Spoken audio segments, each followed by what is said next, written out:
Finally আমরা ready 2026 world cup দেখবার জন্য। তবে এতদিন পর্যন্ত একটা সংশয় তো ছিল আমাদের যে আমরা অ্যাকচুয়ালি কোন চ্যানেলে এটা দেখতে পাবো।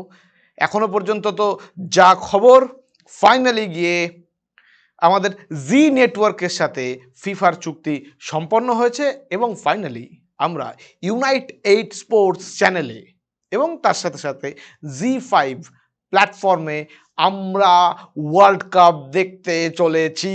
এবং এটা আমাদের কাছে একটা গুড নিউজ বটে, কারণ আমরা এই বিশ্ব ফুটবলের এত রোমাঞ্চকর যে ম্যাচগুলো, সেই ম্যাচগুলো আরেকটুর জন্য হয়তো আমরা মিস করে যেতাম, কিন্তু এবার সেরকম কোনো ঘটনা ঘটছে না। অর্থাৎ আমরা কিন্তু ফাইনালি গিয়ে দেখতে পাচ্ছি আমাদের ওয়ার্ল্ড কাপ ফুটবল এবং সেই রোমাঞ্চ এবং একই সাথে টানটান উত্তেজনা, ভয়, চিন্তা, কোন দেশ জিতবে। আমরা কতদিন বলেছিলাম যে এবারকার অন্যতম ফেভারিট দল, যদিও বুকিরা সব থেকে বেশি এগিয়ে রাখছে স্পেনকে এবং তার সাথে সাথে ফ্রান্সকে, কিন্তু এই জাস্ট কয়েকদিন আগে ব্রাজিল আর পানামার খেলা দেখবার পরে কিন্তু আমাদের একটু হলেও, যারা ব্রাজিল ফ্যান তাদের মনে একটু হলেও কিন্তু কোথাও আশার আলো জাগছে।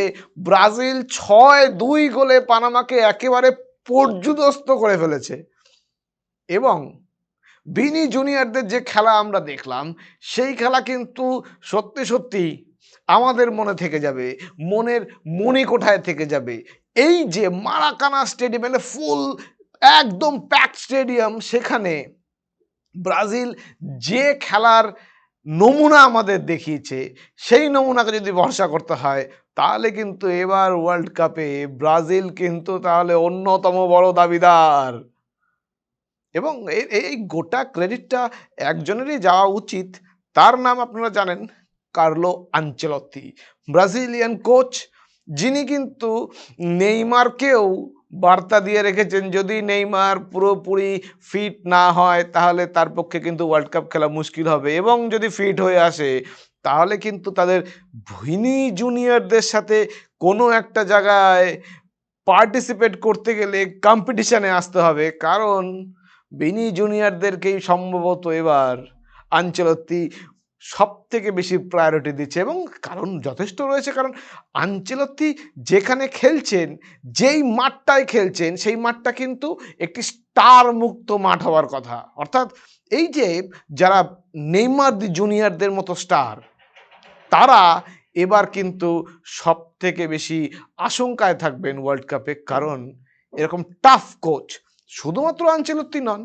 আরেকজনও রয়েছেন, আপনারা জানেন তার নাম রবার্তো মার্তিনেজ।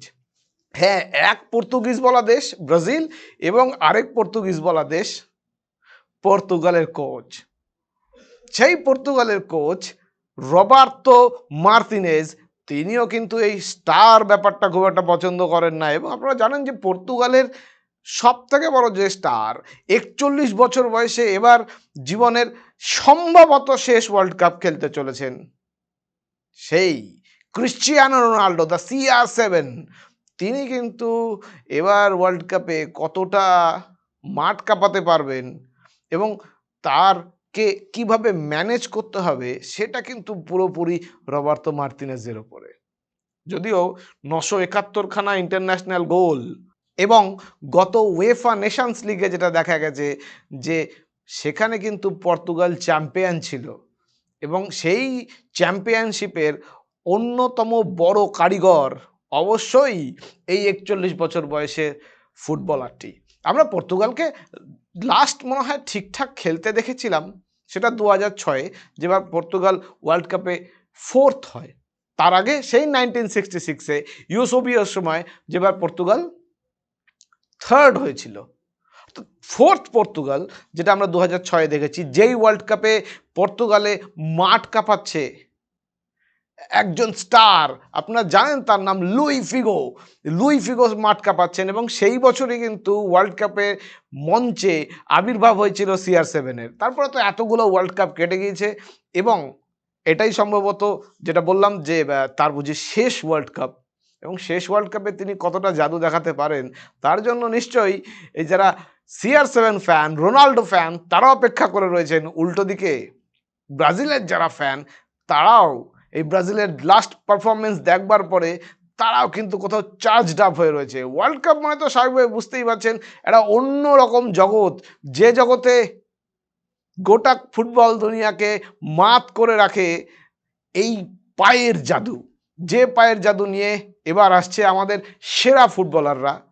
তবে এবার শুধুমাত্র ফুটবলাররা কিন্তু স্টার এমনটা নয়, ফুটবলও স্টার। কারণ এবার যে ফুটবল নির্মিত হয়েছে সেই ফুটবলের চিপ ভেতরে কোথাও বসানো রয়েছে এবং সেই ফুটবলের চিপ কত গতিতে ফুটবল ছুটছে তার যাবতীয় কিছু রেকর্ড রাখবে ফুটবল। তা ফুটবলও যে কতটা আধুনিক হয়েছে সেটা এবার আমরা ওয়ার্ল্ড কাপে দেখতে পাবো। সেই ফুটবল, যে ফুটবলে এবার দুই যুদ্ধরত দেশ ইরান এবং আমেরিকা তারা মাঠে নামছে।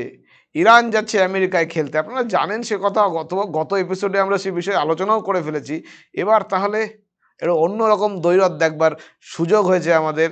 আমরা দেখব কারা কারা এই ওয়ার্ল্ড কাপের মাঠ কাঁপাচ্ছে, কারা কারা আমাদের মন জয় করে নিচ্ছে। এবং আমাদের সাথে তো রয়েছে এবার জি নেটওয়ার্কের চ্যানেল, তার সাথে রয়েছে জি5।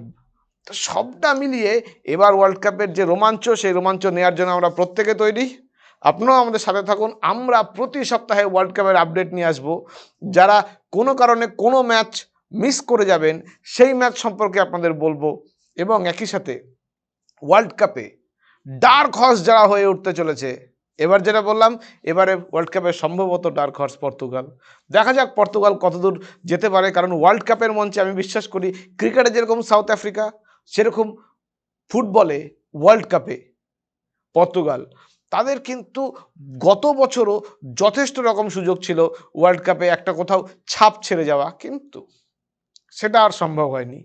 এবছর তারা আবারও সেই একই রকম উত্তেজনা উদ্দীপনা নিয়ে মাঠে নামবে এবং তাদের মাঝমাঠকে বলা হচ্ছে এবার নাকি বিশ্ব ফুটবলে সেরা মাঝমাঠ তাদের। আশা করা যায় তাদের মাঝমাঠ এবার অসাধারণ খেলবে এবং ফ্রন্ট লাইনে দাঁড়িয়ে খেলবেন সেই 41 বছরের তরুণ, যেই তরুণ সম্ভবত এবছর ওয়ার্ল্ড ফুটবলে তার শেষ বিশ্বকাপ খেলতে নামছেন। দেখা যাক আগামীতে এই ফুটবল আমাদের কতটা রোমাঞ্চ দিতে পারে এবং আমরা আগামী ফুটবলে নতুন কোনো স্টার পাই কিনা। আমাদের নজর থাকবে ওয়ার্ল্ড ফুটবলের দিকে, ওয়ার্ল্ড কাপের দিকে, ওয়ার্ল্ড কাপ 2026-এর দিকে। এবার না হয় একটু যুদ্ধ সরিয়ে রাখি, এবার সরাসরি ওয়ার্ল্ড কাপেই ফিরি। দেখা হচ্ছে আগামী সপ্তাহে। আপনারা আমাদের সাথে থাকুন ওয়ার্ল্ড কাপের আপডেট পেতে, আমাদের চ্যানেল দেখতে থাকুন এবং দেখতে থাকুন RCTV সংবাদ।